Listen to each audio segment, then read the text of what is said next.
Hi there, welcome to Night Timeline Talks.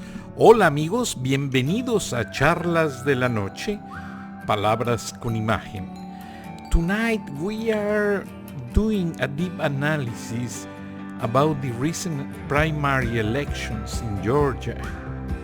There are some complaints about some counties, DeKalb and downtown Atlanta, Fulton County, that experience technical problems and is out of logic. Use one scanner per precinct to cast the votes of 10 or 20 machines that every precinct have it. Let me explain you the new process because I already vote using the new process. You go and register, show your ID, fill a paper with your information, sign it, and you choose the preference of the party you are voting, that for the primaries. So they assign you a card that has a chip, and you take that card into a big screen machine, electronic, digital, whatever you want to call, and you insert this card into the machine, and automatically appears first the reading preference, font size, lighting, color, resolution, etc. Once you adjust everything, you have the question in the one the machine asks you, are you ready to cast your vote? Yes. And proceed. And you choose your preferences. Once you do that, you save your vote or your cast, whatever you want to call. And once it is saved, you release the electronic card. And you give this card to an official of the voting precinct. They insert this card into a printer that print your name, a paper with your name, and the choices you vote for. So this paper is taken into a scanner and scanned. And the paper is filed, and they give you a little stick, Georgia vote, they put on your shirt, and go home. So the part of the process apparently that machines jammed yesterday was on the scanning paper. Apparently they tried to scan too many forms at the same time. Imagine many places. They put voting places in parks, schools, churches, many places. So in using the social distance, the process become more slow and restricted. So many people complain about the long waiting time.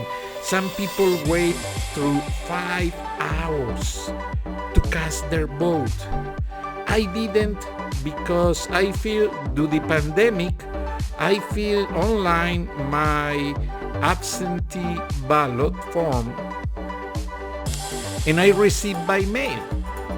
So instead of putting a postal stamp, I took my votes with the appropriate envelope with my name print on and already signed and delivered into the box, as you are going to see on the following video. So I skipped all lanes and restricted areas they have on regard the safe distance due this pandemic of coronavirus. But the point is that before we follow up with the voting process, it's important make an introspection. and understand the voting officials. Let me tell to the public opinion out of the states that don't voted yesterday that Georgia has the opportunity to vote in advance. They open the places to vote like 2 weeks in advance, so people can go without rush, without pressure of time to vote. Because on the newscasting you heard comments of people that say, oh, I have to take the day off because I have to stay online to vote. Yes, but your bad planning is not our priority, and we cannot relegate all responsibility on the Secretary of the State of Georgia, who is engineer on systems.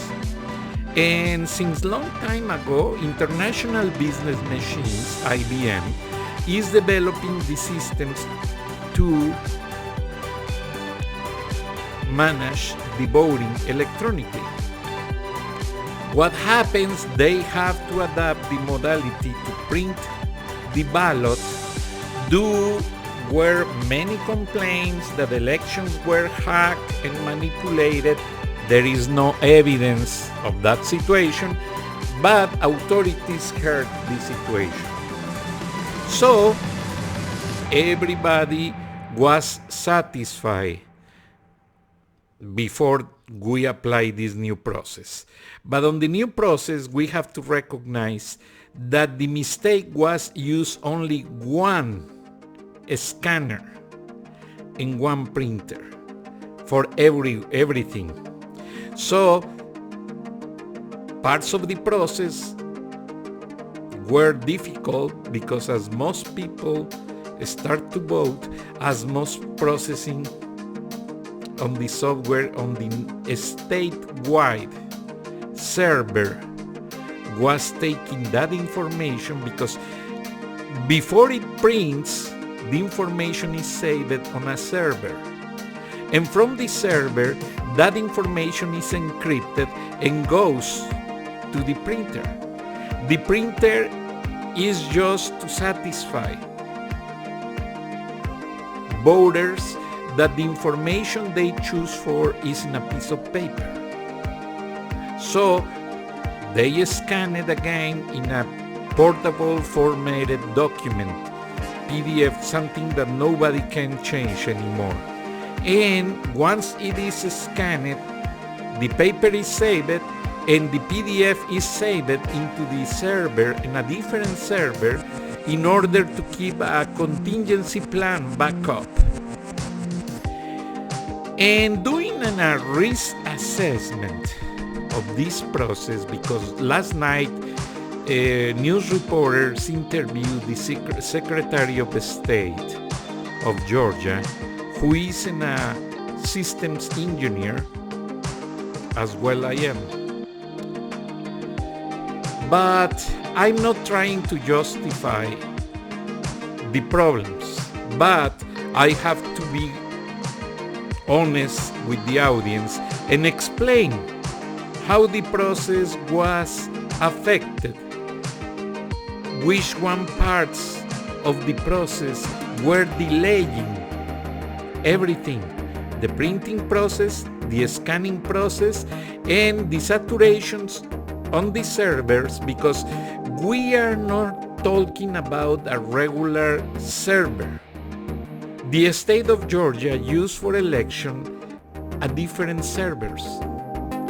They use a process of framework encrypted situation with a lot of security rules system-wise. And these security codes engaged to the system makes a little bit slow the process.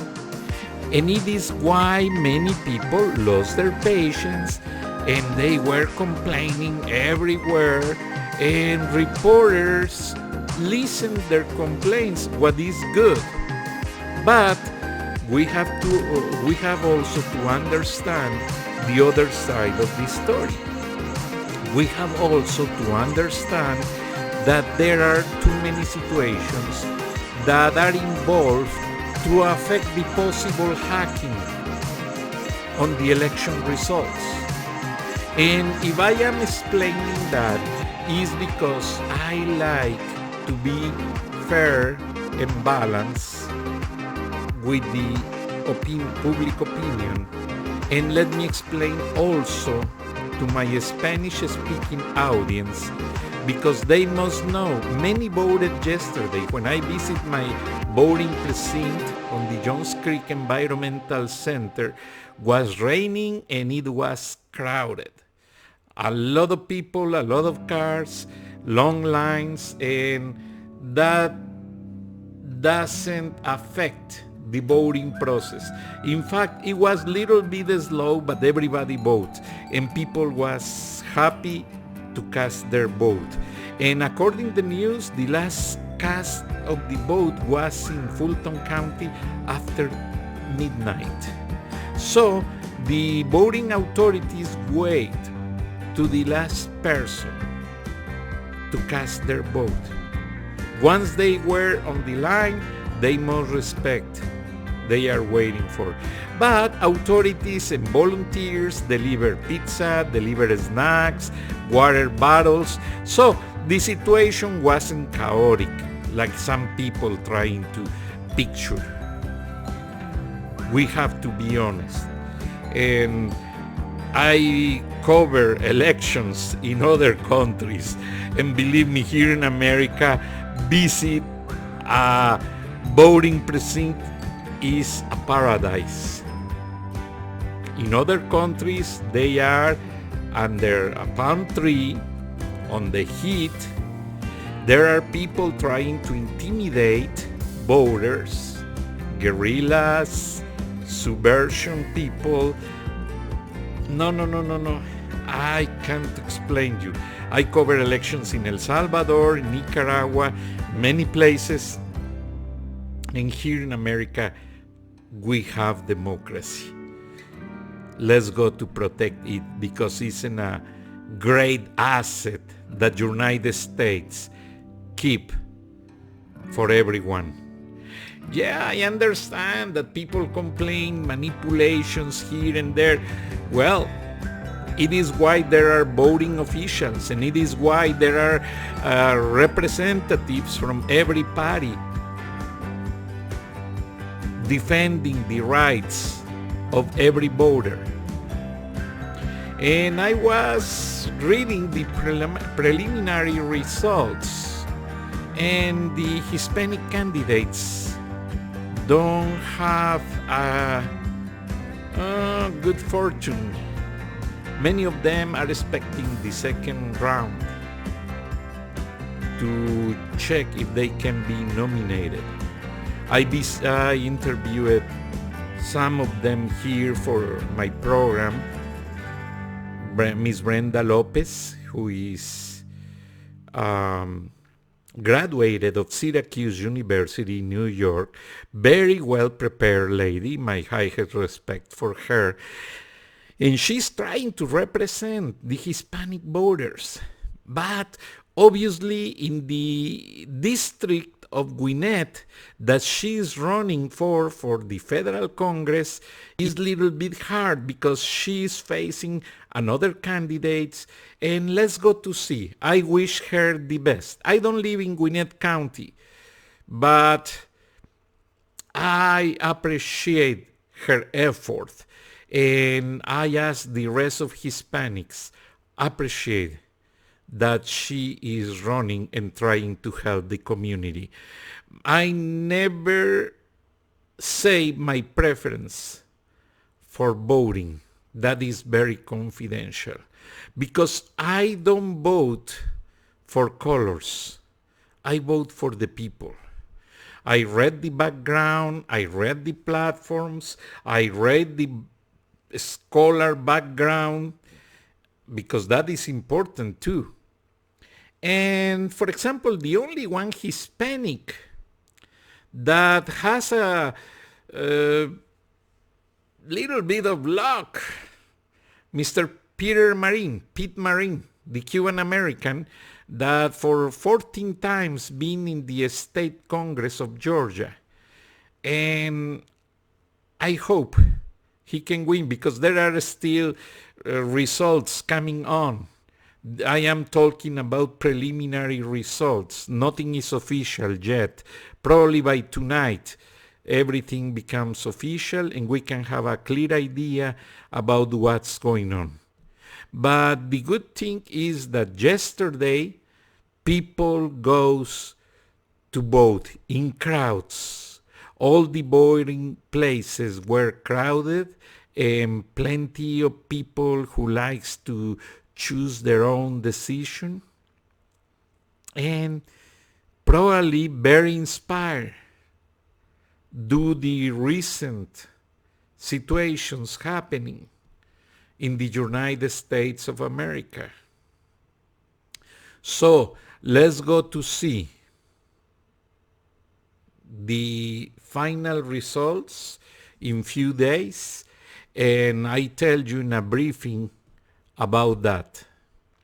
But I make videos on the cast of my vote I did by absentee ballots, and many people was waiting. Meanwhile, I can walk a little bit under the rain, what is nice because the heat was on, and I cast my vote in a safe box, and I hope it comes to the right hands and is processed. So election time for me was nice. I don't experience any problem, honestly, and I have to recognize that the people who lives problems or experience problems was on determined places of the Cobb County and downtown Atlanta. And the problems were the difficulty of the technical procedure. So I hope, because they expend a lot of money from the taxpayers to fix this situation, and I hope everything is solved by the final election of November 2020. Is important, is imperative. Every state has the resources and the right procedures, and in my understanding, since last night, the state of Georgia and the places that experience problems to the voting process are applying the resolution contingency plan to fix everything. So let's go to wait. Let's go to apply the best of us, following up with respect the process, and in case they make a second round on this election for some candidates, follow up and attend that. That's important for you. That's important for the candidates. And we interviewed less than 3 months ago Jerry Garcia from Galileo, Georgia Association of Elected Officials, and he makes a very important high marks or remarks on couple things: the voting process and fill up the census. I prepare here the card. We must follow up with the census online or filling the paperwork. Do it. It's important. Nothing is more important like big count, because if authorities know how many we are, they applied wisely the budget in America. And according to Mr. Jerry Gonzalez, the information is very serious and the law protects for 70 years all the results on the census. So Galileo is a very serious organization. I interview kids who attend the seminars that Galileo provide to dreamers, to kids who likes to become entrepreneurs. And my higher respect, Mr. Jerry Gonzalez is doing a bright job. He is helping a lot the community. And let's go to enhance his job, his determination, and he is very serious. He respects every ideology, he respects every party, and he likes to be neutral on this process. And the only important thing, as he says all the time, is that people cast their vote. He doesn't mind which party you are voting for. What he likes is that you respect democracy. That is imperative. So I invite you in the last 10 minutes, attend my 3 videos I cast yesterday on the voting place, explaining in Spanish and English what's going on. Thank you for your attention, and I talk to you tomorrow. Have a great, great night, and I hope the candidate you choose for was the favorite of everyone. Defend the democracy, defend the justice, and defend the equality treatment for everyone, because this week we saw that authorities must be equal with all, no matter our skin, if I am red, brown, whatever, everybody needs to be respected. Lord bless America, Lord bless Mr. George Floyd, and Lord bless every one of you. Thank you, and I talk to you soon. Have a blessed night.